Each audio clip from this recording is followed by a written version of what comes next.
Hello అందరికీ welcome to my channel. ఇవాల్టి మన రెసిపీ ఫ్లాక్స్ సీడ్స్ లడ్డు. అదే అండి, అవిసె గింజల లడ్డు అండి. వీటిని రాగా తినటానికి ఎవరు ఇష్టపడరు కదా, సో అందుకని ఇలా లడ్డుగా ప్రిపేర్ చేసి పెట్టారనుకోండి, పిల్లలు కూడా ఇష్టంగా తింటారు. ప్రిపేర్ చేయటం చాలా సింపుల్. సో ఇది మన డైట్లో ఉండేలాగా ప్లాన్ చేసుకోండి, రోజుకి ఒక లడ్డు అయినా తినేలాగా. సో ఎలా ప్రిపేర్ చేసుకోవాలో చూద్దాము. ముందుగా ప్యాన్ పెట్టి 1 కప్పు వరకు ఫ్లాక్స్ సీడ్స్ తీసుకున్నాను. వాటిని లో ఫ్లేమ్లో వేయించుకోవాలి. ఇవి చిటపటలాడుతూ ఉంటాయి. సో కాస్త లో ఫ్లేమ్లో పెట్టి వేయించుకున్నాక బాగా వేగిన తర్వాత వాటిని ఒక బౌల్లోకి తీసేయండి. నెక్స్ట్ ఇప్పుడు అదే ప్యాన్లో 1/2 కప్ నువ్వుల్ని తీసుకొని వాటిని కూడా చిటపటలాడేలాగా వేయించుకొని వాటిని కూడా బౌల్లోకి ట్రాన్స్ఫర్ చేసుకోవాలి.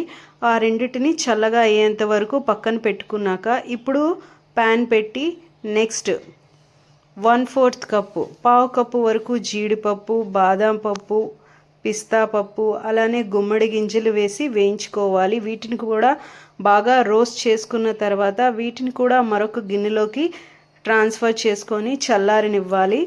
చక్కగా రోస్ట్ అయ్యేవి ఇగోండి ఇలాగా ప్లేట్లోకి ట్రాన్స్ఫర్ చేసుకున్నాను. నెక్స్ట్ మళ్ళీ సేమ్ ప్యాన్ పెట్టి ఈసారి 1 స్పూన్ నెయ్యి వేసుకుందాము. నెయ్యి బాగా కాస్త కరిగిన తర్వాత ఇప్పుడు కూడా ఒక 1/2 కప్పు గోందుని తీసి వేయించుకోవాలి. ఇవి మనకి ఎక్కడైనా సూపర్ మార్కెట్లో దొరుకుతాయి. ఇలా ఫ్లఫీగా అయిన తర్వాత వాటిని కూడా తీసేయాలి. ఇప్పుడు ముందుగా మిక్సర్ జార్లోకి ఫ్లాక్స్ సీడ్స్, నువ్వులు వేసి పౌడర్ చేసుకుందాము. ఆ పొడిని ఒక బౌల్లోకి తీసుకుందాం. నెక్స్ట్ అదే మిక్సర్ జార్లో వేయించి పెట్టుకున్న డ్రై ఫ్రూట్స్తో పాటు గోందును కూడా వేసి గ్రైండ్ చేసుకోవాలి. ఈ పొడిని కూడా సేమ్ బౌల్లోకి వేసుకొని రెండింటిని బాగా మిక్స్ చేసుకున్న తర్వాత ఆ పొడిని మరొకసారి మిక్సర్ జార్లోకి తీసుకోవాలి.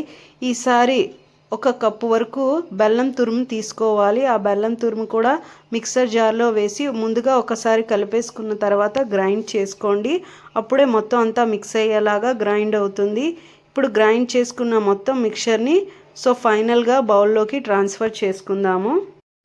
బౌల్లోకి వేసుకున్న తర్వాత ముందు చేత్తో చక్కగా మిక్స్ చేసుకున్న తర్వాత ఇప్పుడు ఇందులోకి నేను ఒక 2 స్పూన్ల వరకు నెయ్యిని తీసుకున్నాను. ఇది టోటల్గా ఆప్షనల్. వేయకున్నా కూడా మనకి బైండ్ అవుతుంది. ఎందుకంటే బెల్లంలో కాస్త మాయిశ్చర్ ఉంటుంది కదా, సో ఆటోమేటిక్గా మనం బైండ్ చేసుకోవచ్చు. నెయ్యిని స్కిప్ చేసినా నెయ్యి వేస్తే కాస్త టేస్టీగా కూడా ఉంటుంది. పైగా హెల్తీ కూడా. చక్కగా ఇలాగా లడ్డూలాగా చుట్టేసుకోవాలి. పిండిని మొత్తం చుట్టేసుకొని ఒక బాక్స్లో పెట్టుకొని రోజుకి ఒక లడ్డు కంపల్సరీగా తినండి. అలానే మన ఛానల్ని సబ్స్క్రైబ్ చేసుకోండి.